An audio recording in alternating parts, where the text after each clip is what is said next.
want to share. This is the um, first installment of a series. Want to share from the subject, divine connections. Write that down. Divine connections. This one is about connecting to God. Divine connections. Moses was not born under the best circumstances. As a matter of fact, when Moses was born, the people of God were under deep oppression, and I dare say suppression, by the Egyptians. It was all because, sisters and brothers, that a Pharaoh who did not know Moses' ancestor Joseph recognized that the people of God were growing faster than the Egyptians were able to control them. And therefore, Pharaoh decided we need to put the people of God, the Hebrews, in slavery. Otherwise, they will join our enemies and take over our land. When Moses was born, sisters and brothers, he never should have made it out of childhood.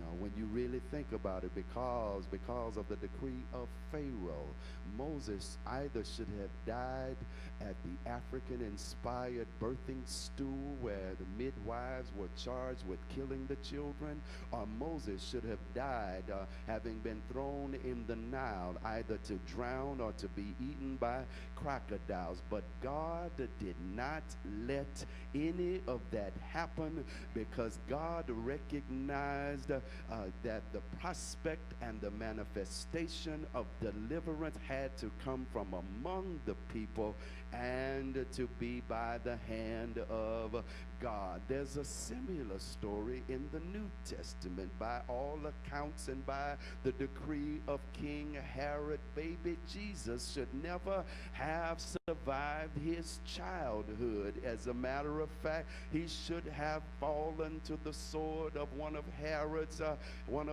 soldiers, who decided to kill all of the male children who were under a certain age, because he was afraid that the coming king would take over his pseudo kingdom. But God did not let it happen, because God understood that the prospect and the manifestation of deliverance had to come from among the people while they were in the midst of their troubles by the hand of God. There's a similar story sitting in Elm Grove in the 21st century.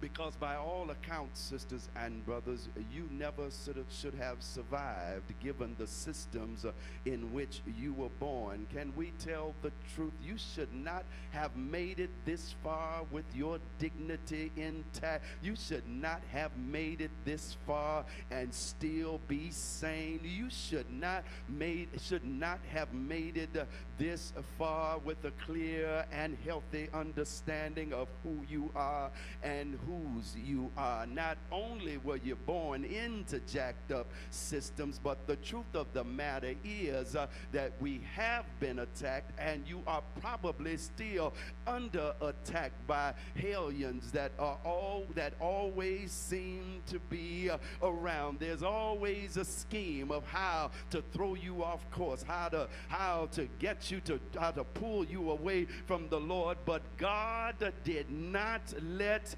any of that happen, because God understands that the prospect and the manifestation of deliverance, of joy, of peace, of prosperity has to come from among the people in the midst of our troubles at the hand of God. I suppose what I'm trying to get us to see is even though there is opposition to you and your well-being, even though we know there is trouble all around and even among us, the God that we serve works in the midst of our troubles. You not feel feeling me. Yeah, the God that we serve works in the midst of our troubles. I told you when Moses was born, the people of God were catching hell, and in some obscure place,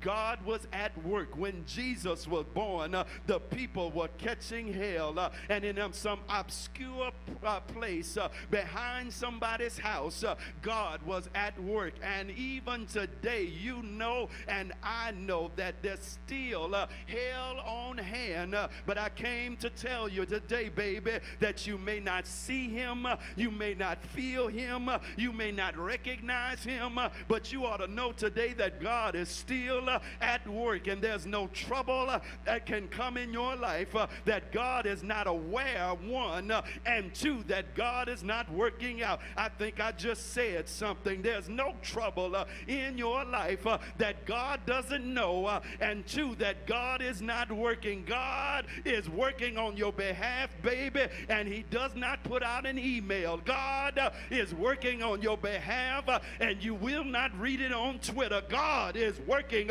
on your behalf, and nobody will post it on Facebook. Yeah, I believe Gil Scott-Heron said that the revolution will not be televised, and I think I have some people in here today that while they're sleeping on you, while they're chilling on you, God is working some things out, and you're changing right in the midst of their presence. Do I have any witnesses in here? Do I have any witnesses? In a word, why me? Moses wants to know, can't you send somebody else? Are you all still with me in here? No, let me know. Are you with me in here?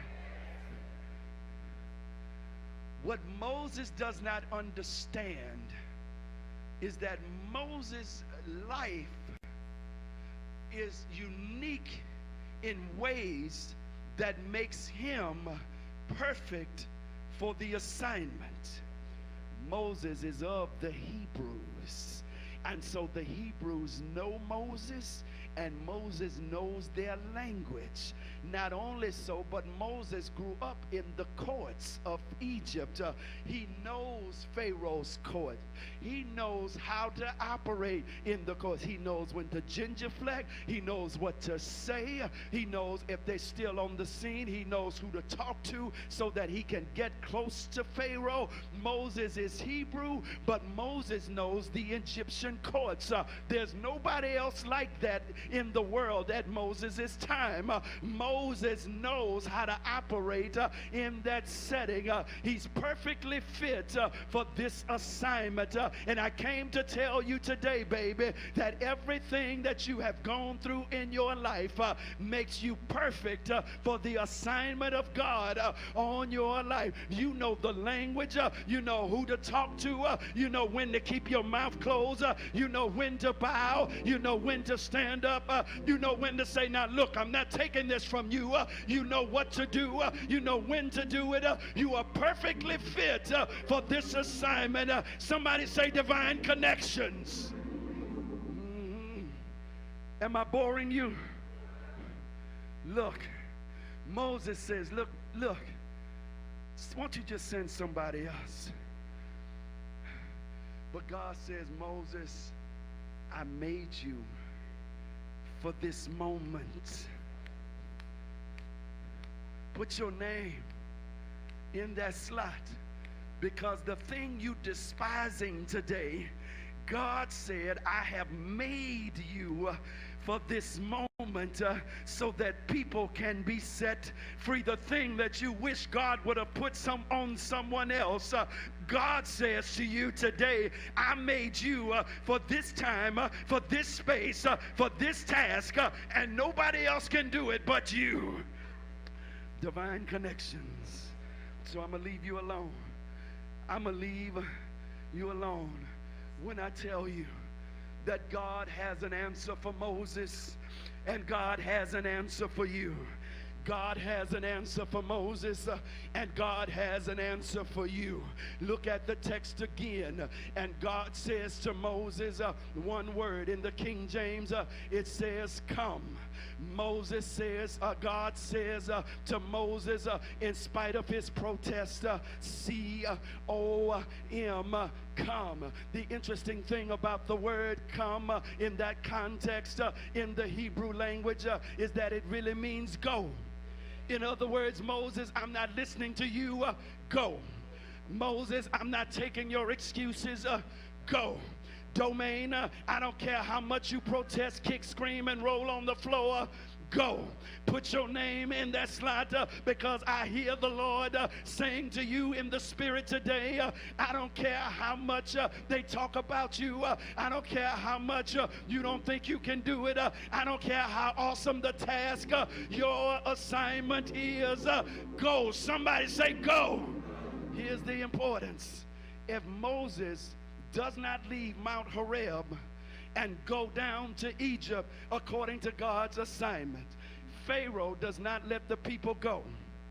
If Moses does not leave Mount Horeb and go down to Egypt according to God's assignment, the Passover is never instituted, and therefore the people are never set free. If Moses does not leave Mount Horeb and go down into Egypt, the people of God don't cross on dry land in a situation that should have swallowed them up. That's the Red Sea. If Moses does not listen to God and go down into Egypt, then the people of God, then Joshua is never assigned or anointed as Moses' successor. If Moses does not listen to God and go down into Egypt, then the people never enter the promised land. And if the people never enter the promised land, then Ruth never marries Boaz. And if Ruth never marries Boaz, then Jesse is not born. And if Jesse is not born, then David is not born. And if David is not born, then his children and grandchildren never ascend and descend. And if his children and grandchildren never ascend and descend, then Joseph and Mary never get engaged. And if Joseph and Mary never get engaged, then Jesus is never born. And if Jesus is never born, he can't go to the cross to die for our sins and to be resurrected again. And if he's not resurrected again, you can't be saved. You can't be saved. You can't be saved. Somebody shout, go. You got to go, baby. You got to go. Too much is hanging on you today. You got to go. There are people who are depending on your ability to follow the Lord. Somebody say, go.